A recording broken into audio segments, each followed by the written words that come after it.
என்னை தாங்கி பிடிக்கும் என் தமிழே, நீ தலை நூல் புதிந்த இடம் பொருளையாறு. மைக்கு சரியா இருக்கா தம்பி? வளர்கின்ற உன்னை வளர்த்தது யாரு? அது வைகை யாரு? அன்று ஔவையாரு, நேற்று பாரதியாரு, இன்றோ இந்த அரங்கத்தில் அமர்ந்திருக்கின்ற ஆற்றல் மிகு எனது அருமை பாசத்திற்குரிய மாணவர்களை பாரு, மாணவிகளை பாரு. இவர் போன்று எத்தனையோ கற்றாறு எனக்கு உற்றாறு. நீயோ வளர்கின்ற ஒரு வரலாறு, உன் காலடியில் நான் ஒரு சிற்றாறு. உயிரெழுத்து ஈராறு, மெய்யெழுத்து மூவாறு, இவை இரண்டும் என் நாவில் வருமாறு. தமிழ் தாயே உன்னை வணங்கி எல்லா மொழிகளையும் வாசிப்போம், நேசிப்போம். தாய் மொழி தமிழ் மொழியை மட்டும் சுவாசிப்போம் என்று கூறி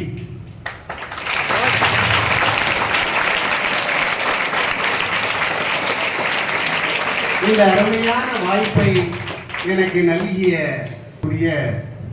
ஐயா அருட்செல்வன் அவர்களே, ஆசிரியர்களை ஒருங்கிணைத்து இந்த பள்ளியை திறம்பட நடத்தி கொண்டிருக்கின்ற கல்லூரியினுடைய முதல்வர், பாராட்டிற்குரிய அம்மா ஜெயந்தி அவர்களே, ஆற்றல் மிகு ஆசிரியர் பெருமக்களே, தங்களுடைய பிள்ளைகளுக்காக நேரத்தை ஒதுக்கி இங்கே வருகை தந்திருக்கின்ற வாழ்த்துதற்கு வணக்கத்திற்குரிய பெற்றோர்களே, பெற்றோர்களுக்கு ஒரு கைத்தட்டுங்க.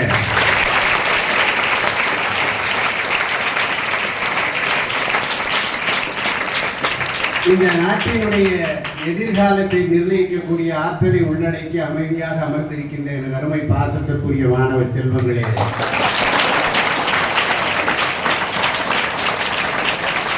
இந்த பள்ளியினுடைய மற்ற அலுவலர்களே, உங்கள் அனைவருக்கும் என்னுடைய நெஞ்சார்ந்த தமிழ் வணக்கத்தினை தெரிவித்துக் கொள்கிறேன். ஒரு சிலருக்கு இங்கு ஒரு சிறிய சந்தேகம் இருக்கலாம். இவர் எந்த அடிப்படையில் இங்கு வந்து பேச வந்திருக்கிறார் என்று நினைக்கலாம். நான் தமிழக காவல்துறையில் 34 ஆண்டுகள் பணியாற்றி பணி நிறைவு செய்தவன். என்னுடைய பணியின் போது பல பள்ளிகளில், கல்லூரிகளில் பேசியிருக்கிறேன். பல வெற்றி வாய்ப்பை இழந்தவர்களுக்கு நான் ஆறுதல் சொல்லி இருக்கிறேன். மருத்துவ கல்லூரிகளில், பொறியியல் கல்லூரிகளில் ரேங்கிங் சம்பந்தமாக பேசியிருக்கிறேன். பல பள்ளிகளில் பிரச்சனை ஏற்பட்ட போது மாணவர்களை, ஆசிரியர்களை, நிர்வாகத்தினரை, பெற்றோர்களை அழைத்து அந்த பிரச்சனைக்கும் தீர்வு கண்டிருக்கிறேன். ஆகவே என்னை பொறுத்தமட்டில் இந்த இடத்தில் பேசுவதற்கு தகுதி இருக்கிறது என்ற காரணத்தினால் தான் உங்கள் நிர்வாகம் என்னை அழைத்திருக்கிறது.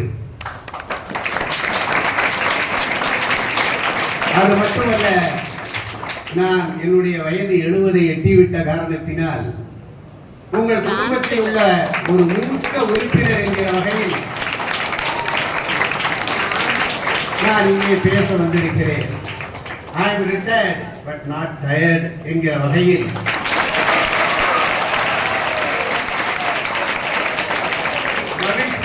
மகிழ்ச்சியோடும் எழுச்சியோடும் நான் இங்கே பேச வந்திருக்கிறேன்.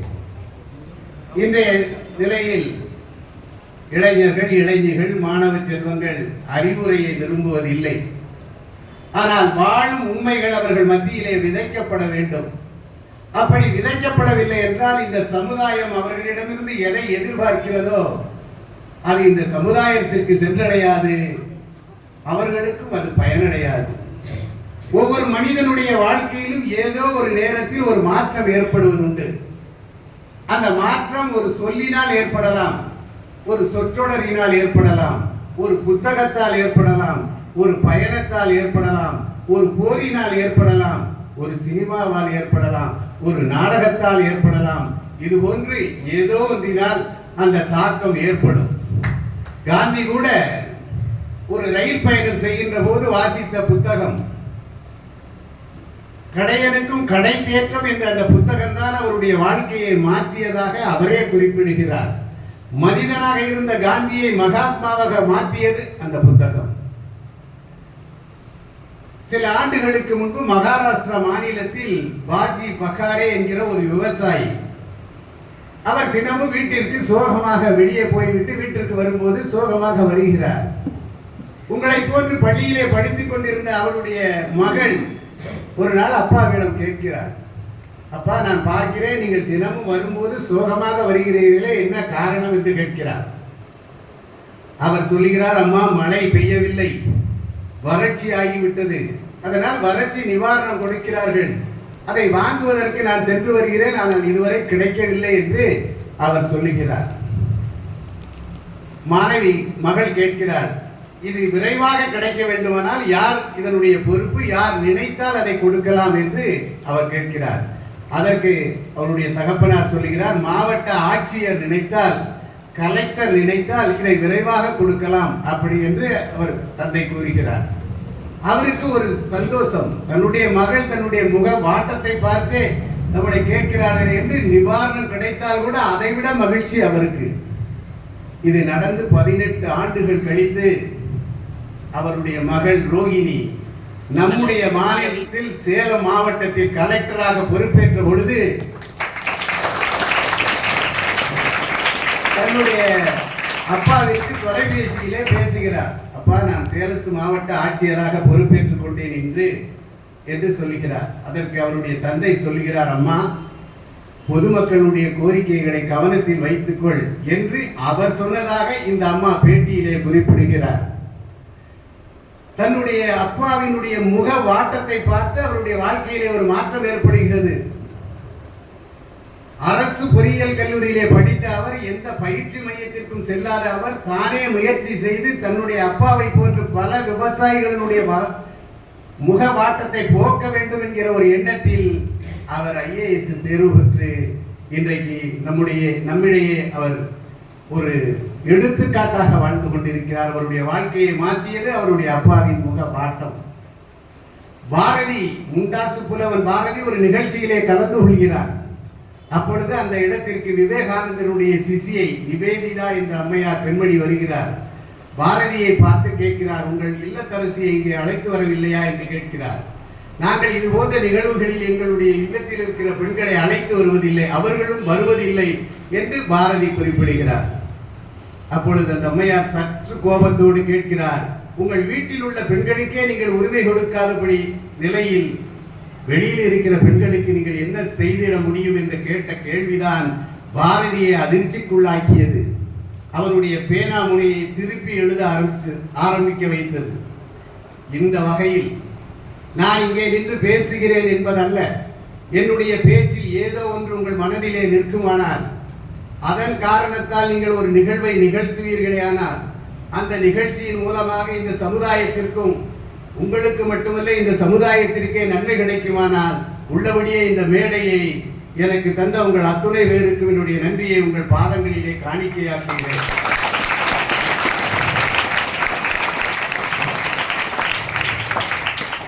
மாணவ செல்வங்களே, இளமை பருவம் உங்களுடைய பருவம், கிடைத்ததற்கரிய பருவம், வாழ்க்கையின் ஒரே ஒரு நேரத்தில் கிடைக்கிற பருவம். உலக பணக்காரன் பில்கேட்ஸை பார்த்து ஒரு இளைஞன் கேட்டான், உன்னிடத்தில் ஏராளமான பணம் இருக்கிறதே, என்னிடத்தில் ஒன்றுமே இல்லையே என்று சொன்னான். உன்னுடைய இளமையை எனக்கு தருவதாயிருந்தால் இந்த பணத்தை எல்லாம் எடுத்துக்கொள், நான் இதை போன்று பல மடங்கு ஈட்டிக் கொள்வேன் என்று சொன்னான் பில்கேட்ஸ். காந்தி கூட தான் ஆரம்பித்த பத்திரிகைக்கு யூத் இந்தியா என்றுதான் ஆரம்பித்தார். பாரதி கூட இளைய பாரதத்தினாய் வா வா என்றுதான் அழைத்தார். விவேகானந்தர் 100 சுயநலமற்ற இளைஞர்களை என்னிடத்தில் தாருங்கள், நான் இந்த இந்தியாவை மாற்றி காட்டுகிறேன் என்று சொன்னார். Youth is an opportunity to do something and to become somebody என்று சொல்வார்கள். தாமஸ் ஆல்வா எடிசன் இன்றைக்கு அமெரிக்க நாட்டில் வருடத்திற்கு ஒரு நாள், அந்த ஒரு நாளில் ஒரு நிமிடம் அங்கு உள்ள மின் விளக்குகள் எல்லாம் அணைக்கப்படும். அதன் பின்பு அதை விளக்கேற்றுவார்கள். இதை எதை காட்டுவதற்காக என்றால், இந்த உலகத்திற்கு மின் விளக்கு மூலம் வெளிச்சத்தை தந்த தாமஸ் ஆல்வா எடிசனை பாராட்டுகிற வகையில், போற்றுகிற வகையில் அவருடைய நினைவாக அதை செய்கிறார்கள். அப்படி அந்த முதல் மின்சார விளக்கை கண்டுபிடித்த தாமஸ் ஆல்வா எடிசன் ஒரு ஊர் மத்தியிலே, பொதுமக்கள் மத்தியிலே அதை நிகழ்ச்சியாக காட்டுவதற்கு ஒரு நிகழ்வு ஏற்பாடு செய்யப்பட்டிருந்தது. அந்த நிகழ்வு நடப்பதற்கு முந்தைய நாள் அந்த ஊரில் உள்ள முக்கிய பிரமுகர்கள் எல்லாம் அந்த விளக்கை பார்க்க வந்தார்கள். அந்த சோதனை கூடத்திற்கு சென்று அவர்கள் பார்க்கும்போது அங்கிருந்த இளைஞன் வருகின்ற போதெல்லாம் அந்த விளக்கை எடுத்துக்கொண்டு அதை காட்டிவிட்டு திரும்பி கொண்டு வைக்கும் போது தூக்க கலக்கத்திலே கீழே போட்டு உடைத்து விடுகிறார். அங்கிருந்தவர்களுக்கு கோபம். இருந்தது ஒரே ஒரு மின்விளக்கு. காலையிலே நிகழ்ச்சி. அவரை அடிக்க செல்கிறார்கள், திட்டுகிறார்கள். தாமஸ் ஆல்வா எடிசன் அவர்களை அமைதிப்படுத்தி விட்டு அதே சோதனை கூடத்திலே அமர்ந்து மீண்டும் ஒரு மின்விளக்கை அதிகாலை 3 மணிக்குள்ளாக செய்து முடித்து விடுகிறார். செய்து முடித்ததும் அங்கிருந்தவர்களை அழைத்து அந்த இளைஞனை அழைத்து வாருங்கள் என்று கூறுகிறார். அங்கிருந்தவர்களுக்கு ஆச்சரியம், அதிர்ச்சி. அவன்தானே இதற்கு காரணம், உடைத்தான், அவனை மீண்டும் அழைக்கிறீர்களே என்று கேட்ட பொழுது, இல்லை இல்லை, இந்த மின் விளக்கு உடைந்து விட்டால், சுக்கு நூறாகிவிட்டால், பொடி பொடியாகிவிட்டாலும் கூட நான் மீண்டும் ஒரு மின் விளக்கை தயார் செய்திட முடியும். ஆனால் ஒரு இளைஞருடைய மனசு உடைந்து விட்டால் அதனை சரி செய்வது என்பது அவ்வளவு எளிதல்ல என்று தாமஸ் ஆல்வா எடிசன் சொன்னதை அங்கிருந்த அத்துணை பேரும் ஆமதித்தார்கள். ஒரு மனிதன் 70 ஆண்டு காலம் வாழ்கிறான் என்றால் அவன் 25 ஆண்டு காலம் தூக்கத்திலே கழித்து விடுகிறான். 8 ஆண்டுகள் அவன் படிக்கின்றான். 7 ஆண்டுகள் அவன் விளையாடுகிறான். 6 ஆண்டுகள் உடல்நலமின்றி கழித்து விடுகிறான். 5 ஆண்டுகள் பயணத்திலே கழித்து விடுகிறான். 4 ஆண்டுகள் வாய்க்கு ருசியாக சாப்பிடுவதில் கழித்து விடுகிறான். 3 ஆண்டுகள் முன்னே சொன்னதை திட்டமிடுவதில் கழித்து விடுகிறான். மீதமுள்ள 12 ஆண்டுகள் தான் அவன் எதை செய்ய வேண்டும் என்று சாதிக்க வேண்டும் என்று நினைக்கிறானோ அதை சாதிக்க முடிகிறது. அந்த 12 ஆண்டுக்கு அடித்தளம் தான் இந்த உங்களுடைய பள்ளி பருவம் என்பதை நான் நினைவூட்டுகிறேன். அதனால்தான் ராமநாதபுரத்திலிருந்து ஒருவராக சென்று திரும்பி வருகின்ற போது பல கோடி மக்களுடைய இதயங்களில் வீற்றிருந்தவரும், தன்னுடைய பணி காலத்தில் ராக்கெட்டை பறக்க விட்டவரும், தன்னுடைய பாக்கெட்டை நிரப்ப மறந்தவருமான கலாம் அவர்கள், உங்களால் மட்டுமே இந்த நாட்டை வல்லரசு நாடாக மட்டுமல்ல நல்லரசு நாடாக மாற்ற முடியும் என்றும், மனித நேயமிக்க நாடாக மாற்ற முடியும் என்றும், வன்முறையற்ற நாடாக மாற்ற முடியும் என்று அவர் நம்பினார். அதனால்தான் அவருடைய பணி காலத்தில் மட்டுமல்ல, அவர் ஓய்வு பெற்ற பின்பும் தன்னுடைய எண்ணத்தை, தன்னுடைய கருத்தை, தன்னுடைய விதையை ஊன்றுவதற்கு களமாக தேடியது மருத்துவர்களை அல்ல, பொறியாளர்களை அல்ல, அரசு ஊழியர்களை அல்ல, அரசியல் பிரமுகர்களை அல்ல, மகளிரை அல்ல, காவல்துறையினரை அல்ல, இராணுவத்தினரை அல்ல, தன்னை போன்ற விஞ்ஞானிகளை கூட அல்ல. அவர் அழைத்தது, தேடியது, நாடியது, ஓடி வந்தது உங்களை நோக்கிதான் என்பது மட்டுமல்ல. 27/7/2015 அன்று மேகாலயா மாநிலத்தில் ஷில்லாங் என்ற நகரில் மாணவ கருத்தரங்கிலே பேசுவதற்காக மேடை ஏறிய 6வது நிமிடத்தில் மேடையிலேயே எந்த மக்களுக்காக தான் வாழ்ந்தாரோ அந்த மாணவ சமுதாயத்தின் மத்தியிலே அவருடைய கடைசி மூச்சை இழக்க நேர்ந்தது. அப்படிப்பட்ட ஒரு அற்புதமான பருவம் உங்களுடைய பருவம். உங்களை மட்டும்தான் கனவு காணுங்கள் என்று சொன்னார். கனவு என்பது ஒவ்வொரு மனிதனுக்கும் அவசியம். கனவு இல்லாத மனிதனுக்கு லட்சியம் இல்லை. லட்சியம் இல்லாத மனிதனுக்கு இலக்கு இல்லை. இலக்கு இல்லாத மனிதன் எதையும் செய்ய போவதில்லை. எதனையும் செய்யாத மனிதன் எதனையும் சாதிக்கப் போவதில்லை என்று சொல்வார்கள். தன்னுடைய இன மக்களுக்காக, உரிமை இல்லாமல் வாழ்ந்து கொண்டிருந்த கருப்பின மக்களுக்காக போராட்ட களத்திலே இருந்த மார்ட்டின் லூதர் கிங் ஜூனியர் என்னிடத்தில் இருந்து கனவு என்கிற வார்த்தையை நீங்கள் எடுத்துவிட்டால் நான் ஒன்றுமில்லை என்று சொன்னான். நான் முத்துக்குமார் என்ற ஒரு பாடலாசிரியர் இதே காஞ்சிபுரம் மாவட்டத்தில் ஒரு சிறிய கிராமத்தைச் சேர்ந்தவர். இன்றைக்கு அவர் இல்லை நம்மிடையே. சில ஆண்டுகளுக்கு முன்பு இயற்கையை எழுதிவிட்டார். அவர் கனவை பற்றி ஒரு பாடல் எழுதியிருக்கிறார். மழை வராவிட்டாலும் மாலை 5 மணிக்கு மஞ்சள் குடை பிடித்து செல்லும் மஞ்சுளா டீச்சர் தன்னுடைய வகுப்பறையில் இருந்த மாணவ செல்வங்களை பார்த்து நீங்கள் என்னவாக போகிறீர்கள் என்று கேட்டார். முதல் மதிப்பெண் எடுக்கும் மோகனலட்சுமியோ நான் மருத்துவராக போகிறேன் என்று சொன்னார். இன்றைக்கு அவள் ரேஷன் கடை வாசலிலே நின்று கொண்டிருக்கிறார்.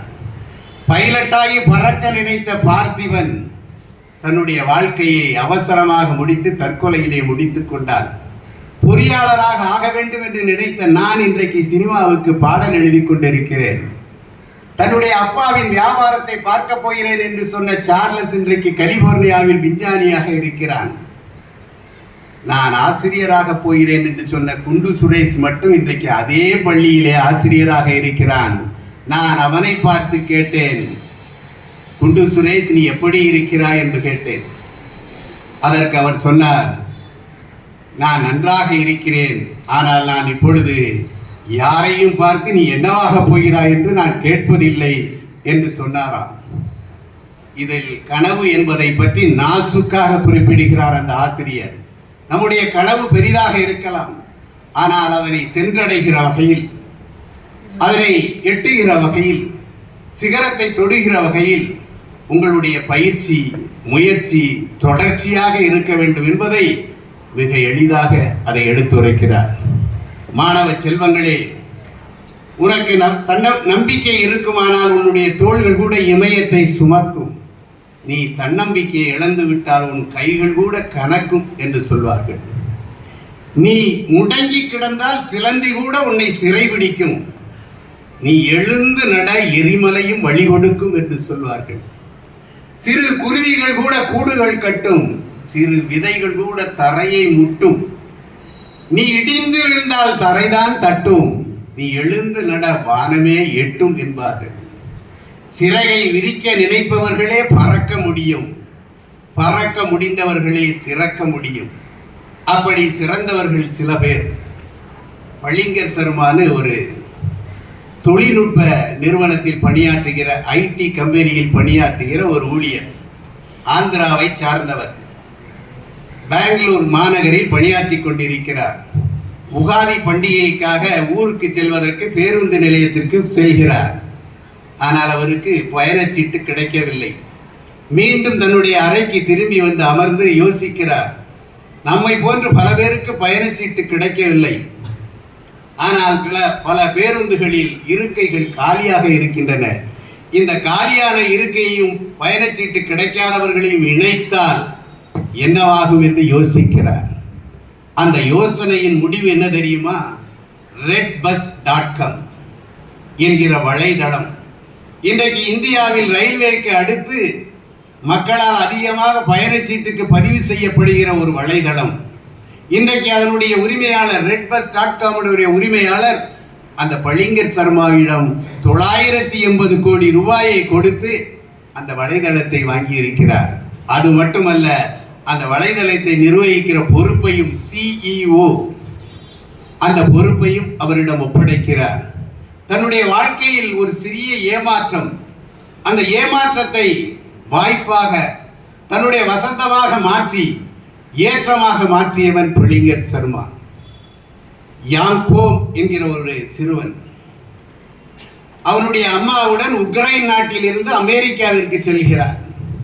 அமெரிக்காவில் கலிபோர்னியா என்ற இடத்தில் மவுண்ட் வியூ என்கிற இடத்தில் அவர்கள் தங்குகிறார்கள். பிழைப்புக்காக செல்கிறார்கள். அந்த இடத்தில் நம்ம ஊரில் இருக்கிற மாதிரி ரேஷன் கடைகள், மானியத்தில் பொருள் வழங்குவதை பெறுவதற்காக அவனுடைய அம்மாவும் அந்த சிறுவனும் பல மணி நேரம் அந்த நின்று காத்திருந்து இருக்கிறார்கள். அவருக்கு ஒரு மளிகை கடையிலே ஒரு வேலை கிடைக்கிறது. அந்த மளிகை கடையில் கிடைத்த பழைய பேப்பரினுடைய இடையே இருந்த ஒரு தொழில்நுட்ப கணினி புத்தகம் அவன் கண்ணிலே படுகிறது. அவன் வாசிக்கிறான், அதை பற்றி தெரிந்து கொள்கிறான், சிலரிடம் கேட்டு புரிந்து கொள்கிறான். அவனுடைய ஆற்றலின் காரணமாக அவனுக்கு கல்லூரியிலே படிக்கின்ற வாய்ப்பு கிடைக்கிறது. செக்யூரிட்டியாக, பாதுகாவலராக பணியாற்றி கொண்டே அந்த படிப்பையும் தொடர்கிறான். அந்த நேரத்தில் அவனுடைய தாயார் புற்றுநோயால் மரணமடைந்து விடுகிறார். தனி மரமாகிறான். இந்த நேரத்தில் அவனுக்கு ஒரு நண்பன் கிடைக்கிறான், பிரைட் ஆடன் என்பது அவனுடைய பெயர். இந்த இரு நண்பர்களும் ஒன்றிணைகிறார்கள். அப்பொழுது அவர்களுக்குள் ஒரு உடன்படிக்கை, யார் சோர்வடைந்தாலும் அந்த சோர்வை போக்குகிற வகையில் மற்றொரு அவர்களை உற்சாகப்படுத்த வேண்டும் என்கிற ஒரு வித்தியாசமான உடன்படிக்கை அவர்களுக்குள். தங்களுடைய தொழில்நுட்பத்தை வளர்த்துக் கொண்ட அவர்கள், கல்லூரி படிப்பை முடித்த அவர்கள் பல நிறுவனங்களில் படியேறுகிறார்கள் வேலைக்கு. கடைசியாக ஒரு நிறுவனம் அவர்களுக்கு வேலை கொடுக்கிறது. அவர்கள் வேலையில் சேர்ந்த சில மாதங்களில் இருவரையும் அழைத்து, உங்களால் இந்த நிறுவனத்திற்கு எந்த உபயோகமும் இல்லை, டோட்டலா நீங்க சொல்ல போனா ஒட்டுமொத்தத்தில் நீங்கள் யூஸ்லெஸ், ஆகவே இந்த நிறுவனத்தை காலி செய்யுங்கள் என்று சொல்லி கழுத்தை பிடித்து தள்ளாத குறையாக அவர்களை வெளியேற்றுகிறது. அவர்கள் வருத்தப்படவில்லை, வேதனைப்படவில்லை. மேலும் தொழில்நுட்பத்தில் என்ன செய்ய முடியும் என்று ஆராய்ச்சி செய்கிறார்கள். அதன் விளைவுதான் இன்றைக்கு அனைவருடைய கையிலும் இருக்கிற கைபேசியில் உள்ள வாட்ஸ்அப் என்ற அப்ளிகேஷன். அதை கண்டுபிடித்தவர்கள் இந்த இரண்டு இளைஞர்களும். எந்த நிறுவனம் அவர்களை துரத்தியதோ, உபயோகமில்லாதவர்கள் என்று உதறி தள்ளியதோ, கழுத்தை பிடித்து வெளியே அனுப்பியதோ, அந்த நிறுவனம் 48,000 கோடி ரூபாயை அந்த ரெண்டு இளைஞர்களிடம் கொடுத்து அந்த வாட்ஸ்அப் அப்ளிகேஷனை பெற்றுக்கொண்டது. அதற்கான ஒப்பந்தம் எங்கே நடைபெற்றது என்றால், எந்த இடத்தில் ரேஷன் கடையில் பொருள் வாங்குவதற்காக அவனுடைய தாயாருடன் வரிசையில் நின்று கொண்டிருந்தானோ அந்த காலி இடத்தில், அந்த மைதானத்தில், அந்த வெற்றி இடத்தில் அந்த ஒப்பந்தம் கையெழுத்தாகியது. இவர் அமெரிக்காவில் உள்ள கதையெல்லாம் சொல்லுகிறாரே, நம்ம ஊரில் இல்லையா இளைஞர்கள் இளைஞர்கள் என்று நீங்கள் எதிர்பார்க்கலாம். காஞ்சிபுரத்திற்கு அருகே, மாங்காடுக்கு அருகே திருத்தணி முருகன் தலம் உள்ள இடம்.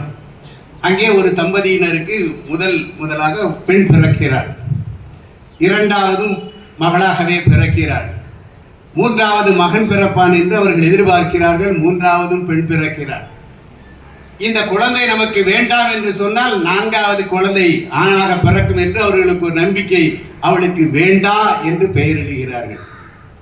அவள் பள்ளிக்கு செல்கிறாள், கல்லூரிக்கு செல்கிறாள். உன்னுடைய பெயர் ஏன் வேண்டா என்று கேட்கிற கேள்விகளுக்கெல்லாம் பதில் சொல்லியே சோர்வடைந்து விட்டார். அருகே இருக்கிற வேலூர் விஐடி கல்லூரியில், பொறியியல் கல்லூரியில் அவர் படித்துக் கொண்டிருந்த போது ஜப்பான் நாட்டிலிருந்து வளாக நேர்முக தேர்வு, கேம்பஸ் இன்டர்வியூக்கு வருகிறார்கள். அந்த வேண்டாவுக்கு ஒரு உத்தரவை கொடுக்கிறார்கள். உனக்கு 22 லட்சம் ரூபாய் மாச சம்பளம், எங்களிடையே வந்து பணியாற்று என்று அந்த வேண்டாவை அழைக்கிறார்கள். குடும்பமே வேண்டாம் என்று சொன்ன ஒரு பெண்ணை தன்னுடைய முயற்சியின் காரணமாக, தன்னுடைய ஆற்றலின் காரணமாக தான் சிகரத்தை தொட வேண்டும் என்கிற எண்ணத்தில் உழைத்து வேண்டும், பல நாடுகள் வேண்டும் என்று அழைக்கிற அளவிற்கு அவள் உயர்ந்திருக்கிறார். வேண்டாவுக்கு உங்களுடைய ஒரு கரவொலியை எழுப்பும்படி கேட்டுக்கொள்கிறேன்.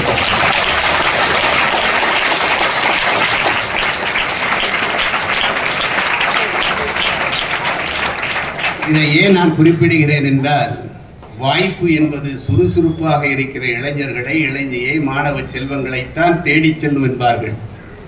சில பேர் தங்களுக்கு வாய்ப்பு இல்லை, வசதி இல்லை, தங்கள் பெற்றோர் படிக்கவில்லை, தங்கள் பெற்றோரிடம் பணம் இல்லை, சிபாரிசு கடிதம் கொடுக்க ஆள் இல்லை, எம்பி இல்லை, எம்எல்ஏ இல்லை என்று விலகிக் கொள்வார்கள். சிலர் வாய்ப்பை தேடி செல்வார்கள், சிலர் வாய்ப்பை உருவாக்கி கொள்வார்கள்.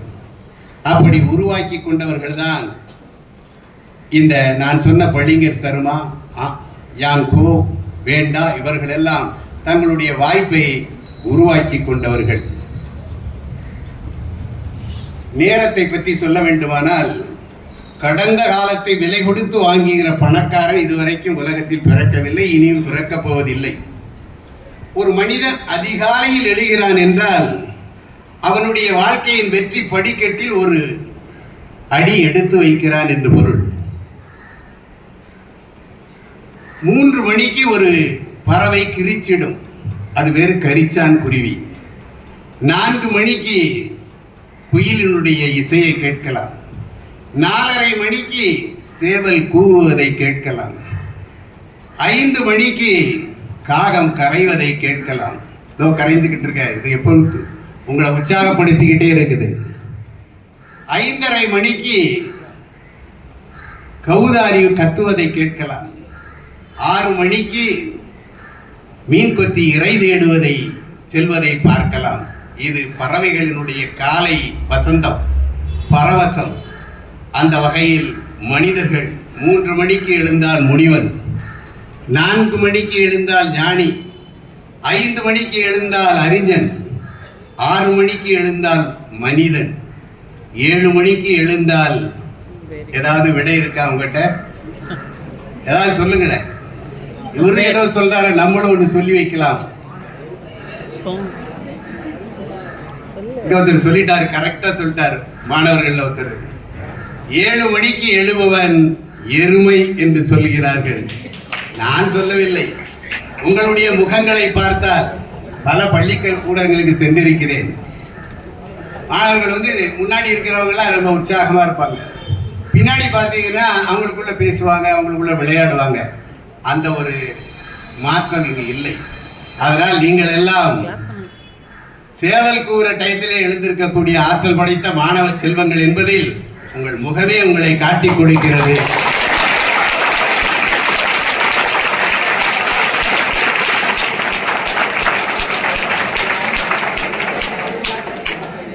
மாணவ செல்வங்களே, நம்ம ஊர்ல சில பேர் சொல்ல கேட்டிருப்போம், சில பேர் நேரடியாக கூட பார்த்திருக்கலாம்.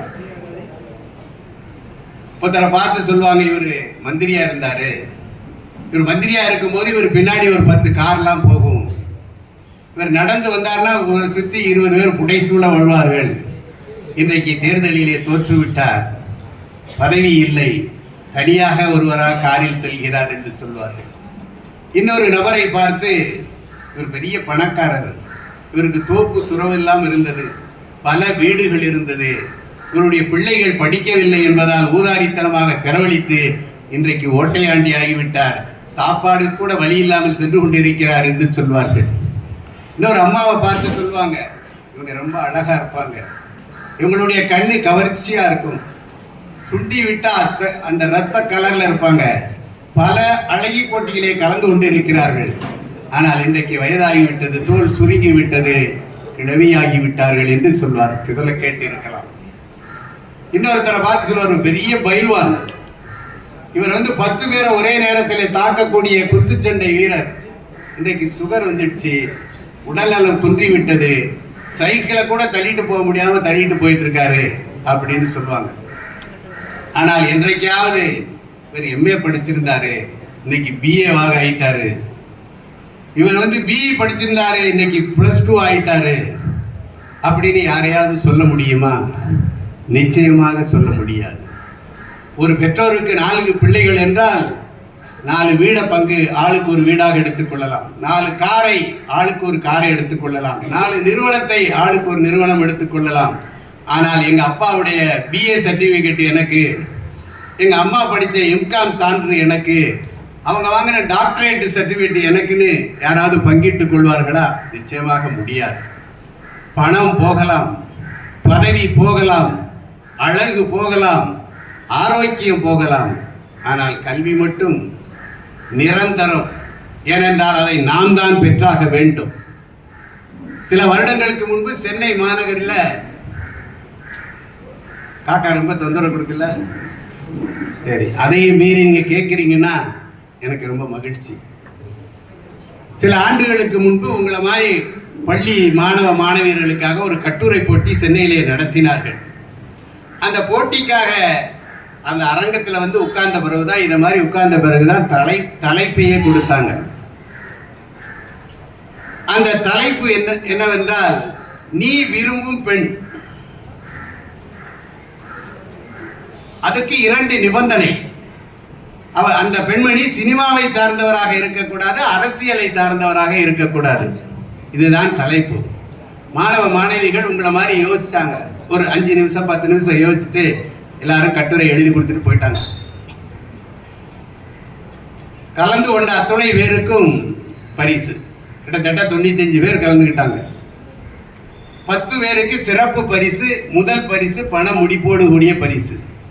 அந்த பரிசு வழங்கக்கூடிய அந்த நிகழ்ச்சிக்கு முந்தைய இரவு ஒரு பேராசிரியர் அந்த கட்டுரைகள்லாம் எடுத்து வச்சுட்டு சிறந்த கட்டுரையை தேர்ந்தெடுப்பதற்காக வாசிக்கிறார். இரவு 7:30 மணிக்கு சாப்பிட்டு உட்கார்றார்.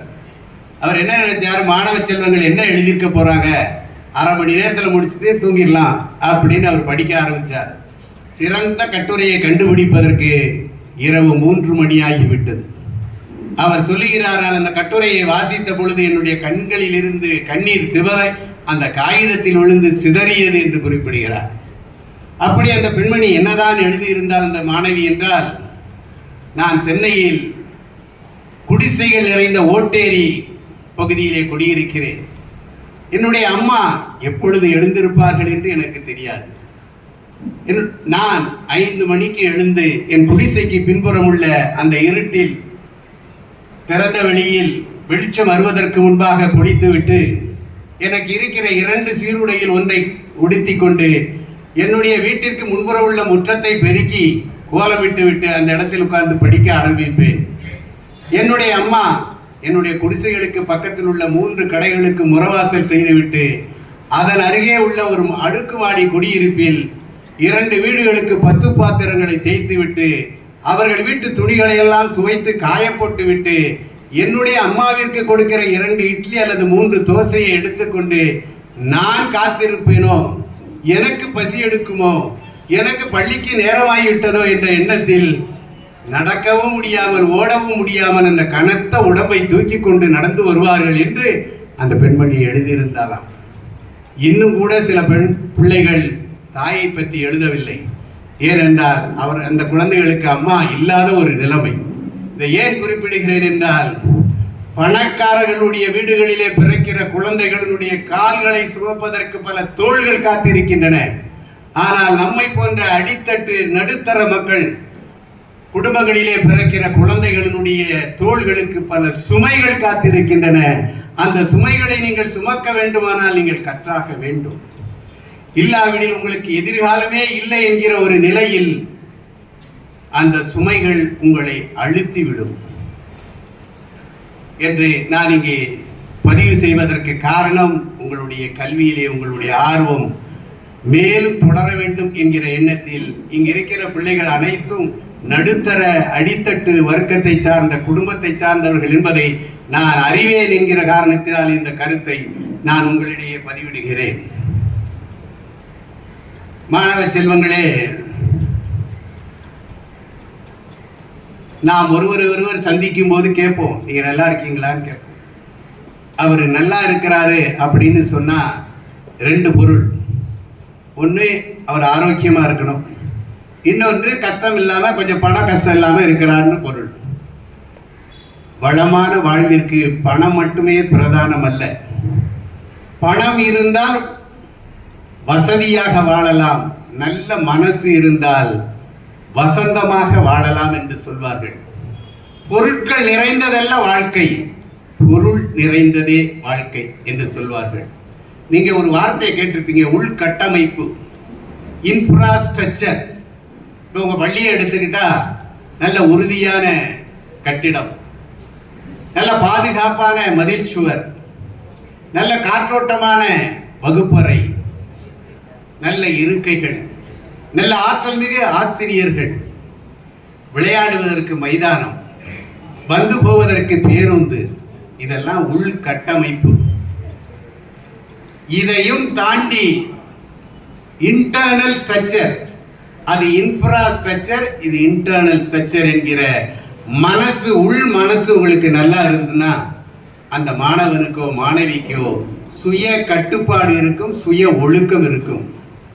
ஒரு மாணவனுக்கு சுய ஒழுக்கமும் சுய கட்டுப்பாடும் இருந்தால் அவனுக்கு அதிகாலையில் எழுகிற பழக்கம் இருக்கும், அன்றைய பாடங்களை அன்றைக்கே படிக்கிற ஆற்றல் இருக்கும், தன்னுடைய கல்விக்கூடத்தை நோக்கி விரைந்து செல்கிற கால்கள் இருக்கும், பெற்றோர்களின் வார்த்தைக்கு மதிப்பு இருக்கும், தன்னுடைய கல்விக்கூடத்தை நேசிக்கிற பண்பு இருக்கும், தன்னோடு படிக்கிற மாணவ மாணவிகளை சகோதரனாக சகோதரியாக பாவிக்கிற அந்த பண்பு இருக்கும், நூலகத்திற்கு செல்கிற நோக்கம் இருக்கும், விளையாட்டு மைதானத்தை சென்றடைகிற விரைவான கால்கள் இருக்கும், ஓய்வு நேரத்தை திட்டமிடுகிற பண்பு இருக்கும், ஆதரவற்றவர்களுக்கு உதவ வேண்டும் என்கிற மனித நேயம் இருக்கும். ஒட்டு மொத்தத்தில் அந்த மாணவனோ மாணவிக்கோ சுய ஒழுக்கமும் சுய கட்டுப்பாடோ இருந்தால் நீங்கள் எழுத போகிற தேர்வு அல்ல, உங்கள் வாழ்க்கையில் எந்த தேர்வு எழுதினாலும் உங்களுக்கு வெற்றி நிச்சயம், வெற்றி நிச்சயம் என்பதில் மாற்று கருத்தே இல்லை.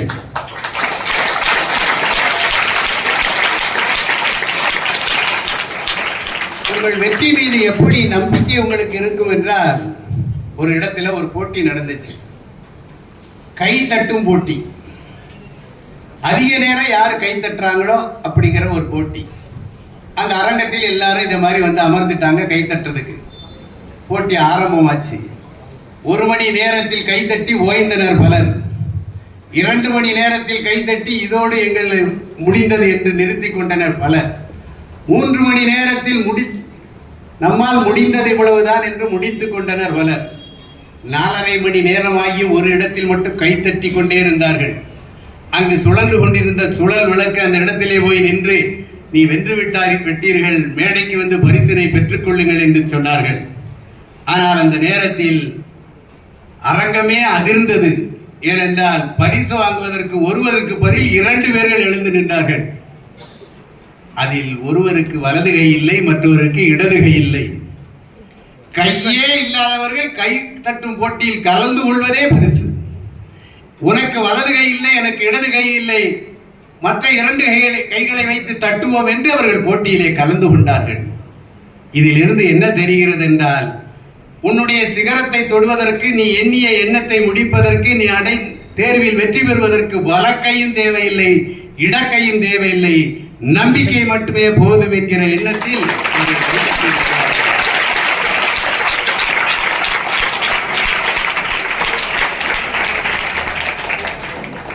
ஒரு ஊர்ல மழை இல்லை. மழை வேண்டி இந்த ஊர் மக்கள்லாம் ஒரு கூட்டம் போட்டு ஒரு இடத்துல நம்ம ஆண்டவனை பிரார்த்தனை செய்யலாம், வணங்கலாம், இறைவனை தொழலாம் என்ற எண்ணத்தில் அந்த ஊர்ல உள்ள மக்கள்லாம் கூடி வராங்க. போகும்போது உங்களை மாதிரி ஒரு சின்ன பொண்ணு கையில கொடையை எடுத்துட்டு போச்சு. அப்ப அங்க வந்து பெரியவங்க கேட்டாங்க, ஏமா மழையே பெய்ய கொடை எடுத்துட்டு வரியே அப்படின்னு கேட்டாங்க. நம்ம பிரார்த்தனை முடித்து ஆண்டவனை வணங்கி விட்டு திரும்பி வரும்போது மழை பெய்யும் அல்லவா, அப்பொழுது நனைந்து விடக்கூடாது என்று எடுத்து வருகிறேன் என்று சொன்னாலாம்.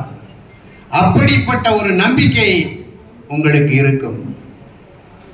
இங்கு நிறைய பெற்றோர்கள் வந்திருக்காங்க.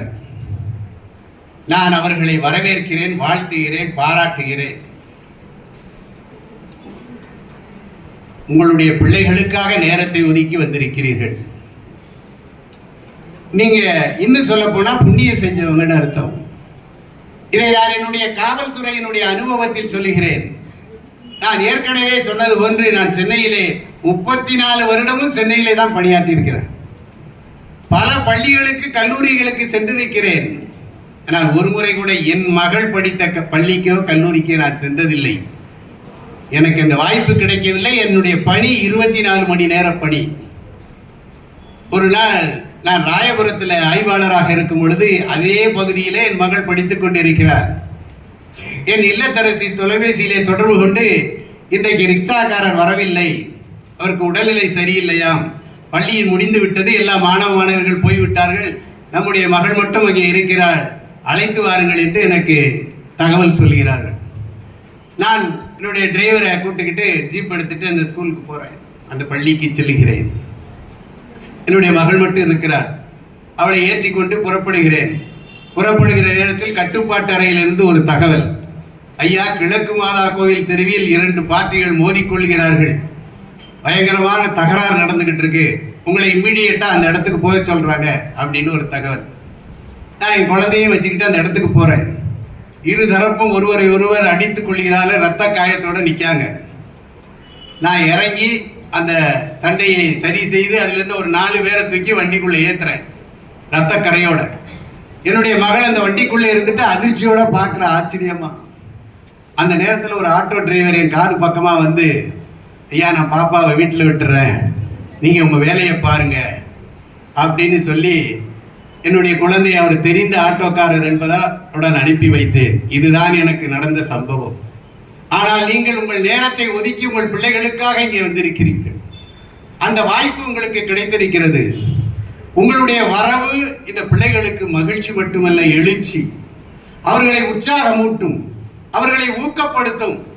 அது மட்டுமல்ல, மானசீகமான அது ஒரு உந்துதல் சக்தி.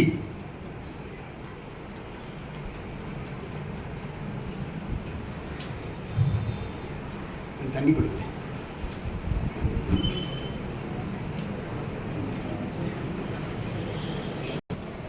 ஒரு வருடத்தின் அருமை ஏதோ ஒரு காரணத்தினால் உடல்நலம் சரியில்லாமலோ ஒரு மாணவன் தன்னுடைய பள்ளி இறுதி தேர்வை எழுத முடியாமல் போனால் அவனுக்கு தெரியும் அந்த ஒரு வருடத்தின் அருமை.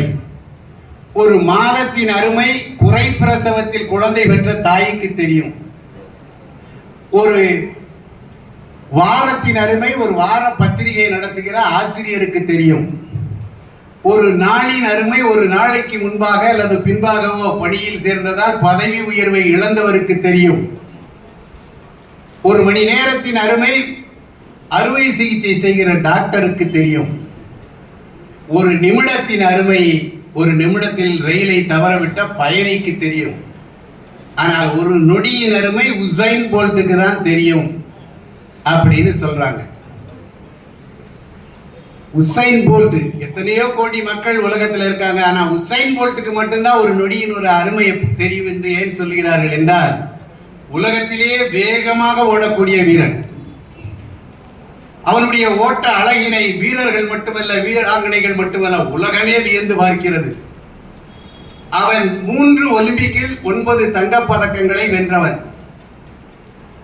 அந்த 9 தங்கப் பதக்கங்களையும் வெல்வதற்கு அவன் ஓடிய நேரம் 117 நொடிகள், 2 நிமிடம் கூட அல்ல. அந்த 117 நொடிகளுக்கு அவன் பெற்ற தொகை 995 கோடி ரூபாய். இப்படி சொடக்கு போடுறவன் இந்த ஒரு நொடியில அவன் ஓடின தூரத்திற்கு அவன் பெற்ற தொகை 8 கோடி ரூபாய். ஒரு நொடிக்கு 8 கோடி ரூபாய். அதனால் உசைன் போல்ட்டுக்கு தான் அந்த நொடியினுடைய அருமை தெரியும். நீங்கள் இங்கே உங்களுடைய வாழ்க்கை பூராவும், உங்கள் வாழ்க்கை முழுவதும் உங்கள் பிள்ளைகளுக்காக உங்கள் நேரத்தை அர்ப்பணிக்கிற ஆற்றல் படைத்த நீங்கள் இங்கு வந்திருக்கிற இந்த நேரத்தின் அருமை, அந்த நொடியின் அருமை அந்த உசைன் போல்ட்டை விட அதிகமான ஒரு ஆற்றல் படைத்தது, மதிப்பு மிகுந்தது என்பதை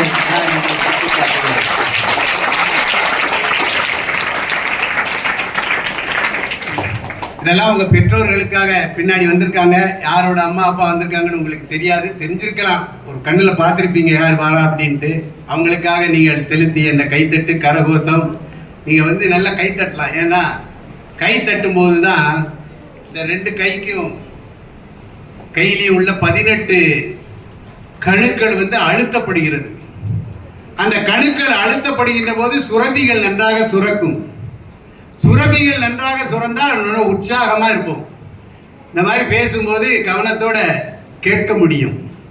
வயசானவங்களா இருந்தா அவங்களுக்கு சுகர் போயிடும். இன்னும் சொன்னா நீண்ட ஆயுள் வேணும்னா கைத்தட்டலாம். அந்த கை தட்டுகிற போதுதான் அந்த ஒன்று நடக்கிறது என்பதை நானாக சொல்லவில்லை. இது ஆராய்ச்சி பூர்வமாக இது வெளி உலகத்திற்கு சொல்லப்பட்டிருக்கிறது. மாணவ செல்வங்களே, நான் எங்கு சென்றாலும் இறுதியாக பெற்றோர்களை பற்றி ஒன்று சொல்லுவேன். அம்மா, அம்மா என்கிற சொல் ஒரு அற்புதமான தமிழ் சொல். அது தமிழ் சொல் மட்டுமல்ல, உதிரத்தோடு கலந்த சொல். நம்முடைய குரல் கேட்பதற்கு முன்பு, தன்னுடைய முகம் பார்ப்பதற்கு முன்பு தன்னுடைய கருவறையில் இடம் கொடுத்தவள் அம்மா.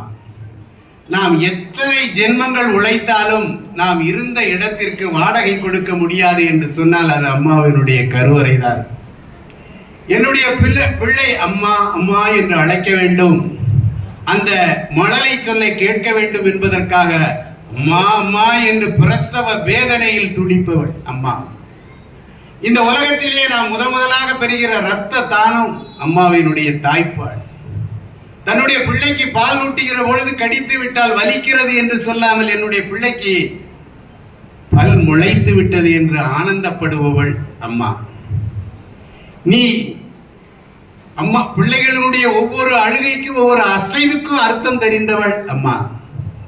நீ நேர்முக தேர்வுக்கு போய்விட்டு வீட்டிற்கு வந்தால் நேர்முக தேர்வு எப்படி இருந்தது என்பது கேட்பார் அப்பா. வேலை நிரந்தரமா தற்காலிகமா அண்ணன் கேட்பான்.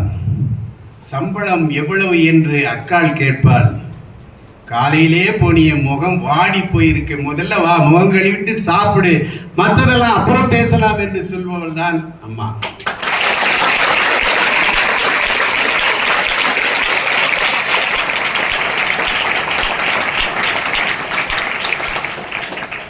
எல்லாரும் நெய் ரோஸ்ட் சாப்பிட்ருப்பீங்க. மொறுமொறுன்னு இருந்தால் ரொம்ப விருப்பமாக சாப்பிடுவீங்க. நெய் வாசத்தோடு இருந்தால் இன்னும் அதிகமாக சாப்பிடுவீங்க. அது மசாலாவும் இருந்தால் அதை விட அழகாக சாப்பிடுவீங்க. அது மாதிரி இருந்த அப்பா சாப்பிடுவார், அண்ணன் சாப்பிடுவார், அக்கா சாப்பிடுவார், நாம் சாப்பிடுவோம், வீட்டிற்கு வந்த விருந்தினர்கள் சாப்பிடுவார்கள், உறவினர்கள் சாப்பிடுவார்கள், நண்பர்கள் சாப்பிடுவார்கள். ஆனால் தோசை மீதம் இருந்தால் மட்டுமே சாப்பிடுபவர் அம்மா. இந்த உலகத்தில் தனக்கென்று சமையல் செய்யாத ஒரே ஒரு ஜீவன் உண்டென்றால் அது அம்மா. அம்மாவினுடைய ஒவ்வொரு வாய் சொல்லும் நோய் தீர்க்கும் மந்திரம் என்பதை நான் நீங்கள் உறுதியாக குறிப்பிடுகிறேன். அடுத்து அப்பா. தன்னுடைய பிள்ளையை நெஞ்சிலே வயிற்றிலே சுமக்க முடியவில்லை என்பதற்காக நெஞ்சிலே சுமப்பவர் அப்பா. தான் பார்க்காத உலகை தன் பிள்ளை பார்க்கட்டுமே என்று தன்னுடைய தோள்களிலே சுமப்பவர் அப்பா. ஆனால் பெரும்பாலும் வீடுகளில் அப்பாவை தப்பாகவே நினைக்கிறார்கள்.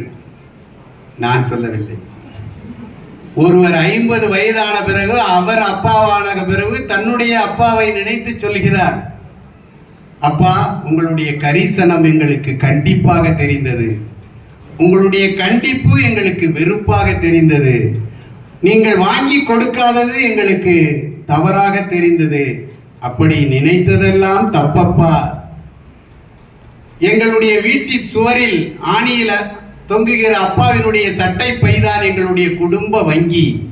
அது கனமாக இருந்தால் கொண்டாட்டம், மெலிந்து இருந்தால் திண்டாட்டம், அது எப்படி இருந்தாலும் எங்களை மகிழ்ச்சியோடு வைத்துக் கொண்டீர்களே அப்பா.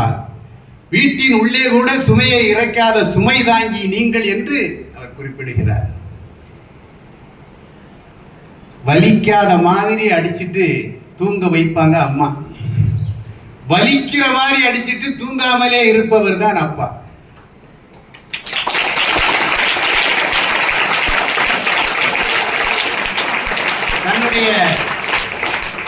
தன்னுடைய பிள்ளைகளின் முகம் பார்த்து 4 வார்த்தை பேச மாட்டார்.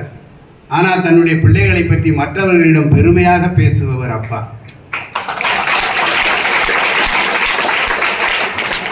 உங்களை முன்னே விட்டு பின்னே அழகு பார்ப்பவர் அப்பா. வீட்டில் எத்தனை கஷ்டங்கள் வந்தாலும், நஷ்டங்கள் வந்தாலும், பிரச்சனைகள் வந்தாலும், பிரச்சனைகள் பிரளயமாக வந்தாலும் சிரித்த முகத்தோடு நடமாடுகிறாரே, அவரை விட சிறந்த ஒரு என்சைக்ளோபீடியா, ஒரு புத்தகம் இல்லை என்று உலகத்தில் சொல்கிறார்கள்.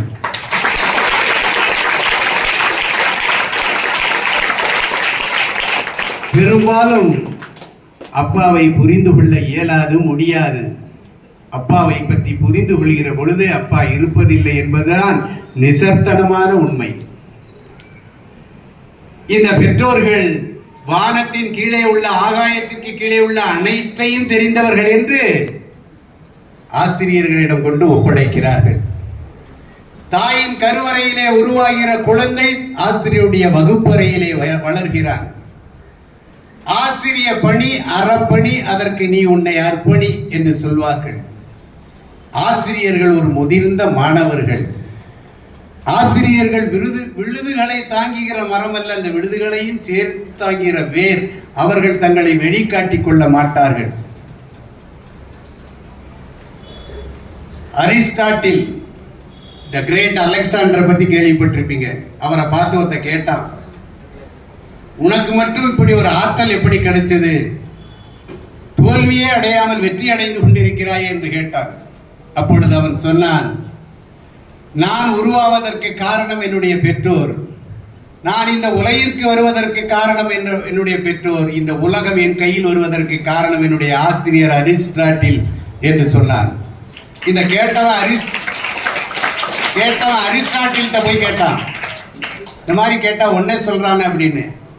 அருகில் இருந்த நூலகத்தை காட்டி இதில் உள்ள புத்தகங்களை நானும் படித்தேன், அவருக்கும் சொல்லிக் கொடுத்தேன், அதுதான் காரணம் என்று சொன்னான். ராமன் முதலாக வசிட்டர்கிட்ட போய் கல்வி கற்கிறதுக்காக போய் நிற்கிறான். அப்போ அவர் கேட்கிறார், யார் நீ அப்படின்னு. அதை தெரிந்து கொள்ளத்தான் நான் வந்தேன் என்று சொல்கிறார் ராமன். இரவு முழுவதும் தொழுகை செய்வதை விட 2 மணி நேரம் கற்றுக் கொடுப்பது மேல் என்கிறார் நபிகள் நாயகம். நான் சிகரத்தை தொடுவதற்கு, நான் எண்ணியதை எட்டுவதற்கு, உயரத்தை சென்றடைவதற்கு, இந்த நாட்டினுடைய முதல் குடிமகனாக மாறுவதற்கு காரணம் என்னுடைய ஆசிரியரும் நான் வாசித்த புத்தகங்கள் என்கிறார் கலாம். அதனால் தான் அவர் முதல் குடிமகனாக இந்த நாட்டினுடைய குடியரசுத் தலைவராக உயர்ந்த பொழுது திருச்சியில் உள்ள அவருடைய ஆசிரியர் சின்னத்துறை வீட்டிற்கு சென்று அவருடைய காலை தொட்டு வணங்கினார். நல்ல ஆசிரியர்களும் நல்ல மாணவர்களுமே நல்ல சமுதாயத்தை உருவாக்க முடியும் என்கிறார் டாக்டர் ராதாகிருஷ்ணன். அச்சமற்ற குழந்தைகளும் அச்சமற்ற ஆசிரியர்களுமே நல்ல சமுதாயத்தை உருவாக்க முடியும் என்கிறார் தத்துவ ஞானி கிருஷ்ணமூர்த்தி. நம்முடைய நாட்டின் முன்னாள் குடியரசுத் தலைவர் சங்கர் தயாள் சர்மா அவர் ஒரு முறை அரபு நாட்டிற்கு அரசு பயணமாக செல்கிறார். அந்த நாட்டினுடைய மரபு என்னவென்றால், வெளிநாட்டிலிருந்து யார் வந்தாலும் வந்தவர்கள் தான் அந்த நாட்டு மன்னனை சென்று பார்க்க வேண்டும். ஆனால் நம்முடைய குடியரசுத் தலைவர் அங்கே சென்ற பொழுது அந்த நாட்டினுடைய மன்னன் தன்னுடைய காரை தானே எடுத்துக்கொண்டு ஓட்டி சென்று விமான நிலையத்திற்கு சென்று குடியரசுத் தலைவரை வரவேற்று அவர் தங்குகிற இடத்திலே கொண்டு வைத்தார். பத்திரிகைகள் எல்லாம் கண்டனம் தெரிவித்தன, மன்னர் மரபை மீறிவிட்டார் என்று. அப்பொழுது அவர் சொன்னார், நான் இந்த நாட்டினுடைய மன்னனாக இந்திய குடியரசுத் தலைவரை நான் வரவேற்க செல்லவில்லை. நான் இந்தியாவிலே இருக்கும் பொழுது எனக்கு ஆசிரியர் சங்கர் தயாள் சர்மா ஒரு மாணவன் ஒரு ஆசிரியரை வரவேற்று அவருடைய இருப்பிடம் கொண்டு சென்று விட்டேன் என்று அவர் சொல்லிய போது பத்திரிகைகள் எல்லாம் ஒத்துக்கொண்டன, ஏற்றுக்கொண்டன. பெற்றோர்கள் நம்முடைய பிள்ளைகளை தங்களுடைய தோள்களை உட்கார வைத்து தங்களுடைய கால்களில் நின்று அந்த உலகத்தை காட்டுவார்கள். நீங்கள் உங்களுடைய கால்களிலே நின்று இந்த உலகத்தை பார்க்க வேண்டும் என்று நினைப்பவர்கள் ஆசிரியர்கள். மாணவ செல்வங்களே, இங்கு இருக்கிற பெற்றோர்களுக்காக நான் ஒரு உறுதிமொழியை சொல்வேன். நீங்கள் அதை நீங்களும் சொல்ல வேண்டும். உற்சாகமாக சொல்ல வேண்டும், மகிழ்ச்சியோடு சொல்ல வேண்டும், உதட்டளவில் சொல்லக்கூடாது. உங்கள் உள்ளத்தில் இருந்து அந்த உற்சாகம் வர வேண்டும். சொல்லுவீங்களா? ஒருத்தர் கூட சொல்லல, சொல்லுவீங்களா? என்னுடைய ஒரு குரல் எப்படி இருக்கு தெரியுமா? நான் காவல்துறையில் 34 ஆண்டுகள் பணியாற்றி ஒரு பிரச்சனைன்னு வரும்போது நிறைய கூட்டம் இருக்கும், 500 பேர் இருப்பாங்க. அதில் என்னுடைய குரல் கேட்டால் தான் அவங்கள அடங்குவாங்க. அப்படி என்னுடைய ஒருத்தர் குரல் கேட்கும்போது, நீங்கள் இவ்வளவு பேர் குரல் கேட்கும்போது இங்கே பக்கத்தில் உள்ள வீடுகளில் உள்ள பெற்றோர்கள்லாம் ஐயோ இந்த நிகழ்ச்சிக்கு நம்ம போகலையே அப்படின்னு அவங்க மகிழ்ச்சி அடையணும், வருத்தப்படணும். சொல்லலாமா? ஏவிஎல் பள்ளி என்னுடைய மாணவ செல்வங்களாகிய நாங்கள் சுய ஒழுக்கத்தோடும் சுய கட்டுப்பாடோடும் நடந்து கொள்வோம். இந்த அவசர உலகில் தொழில்நுட்பங்கள் பெருகிக் கொண்டு வருகிற நிலையில் எந்த காரணத்தை கொண்டும் எந்த சூழ்நிலையிலும் நான் திசை மாறி செல்ல மாட்டோம். எங்களுக்காக தங்களுடைய வாழ்க்கையை அர்ப்பணிக்கிற எங்களுடைய பெற்றோர்களுக்காகவும் எங்களுடைய ஆசிரியர்களுக்காகவும் வருகின்ற தேர்வில் எங்களுடைய முழு ஆற்றலையும் பயன்படுத்தி வெற்றி பெறுவோம். எங்கள் வெற்றி நிச்சயம், எங்கள் வெற்றி நிச்சயம், எங்கள் வெற்றி நிச்சயம். அருமையான மாணவர்கள், அத்தனை பேருடைய உதடும் அசைந்தது.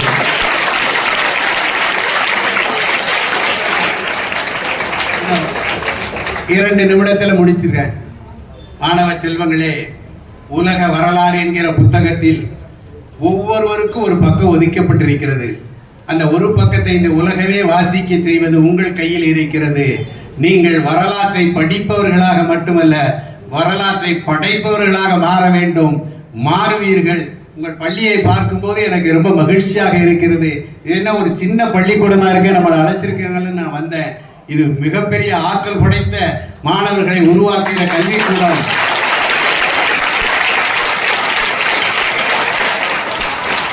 எனவே உங்கள் அத்துணை பேருக்கும், வருகை தந்த பெற்றோர்கள் அனைவருக்கும், நிர்வாகத்தினருக்கும் என்னுடைய மனமார்ந்த நன்றியினை கூறி உங்களிடமிருந்து விடைபெறுகிறேன்.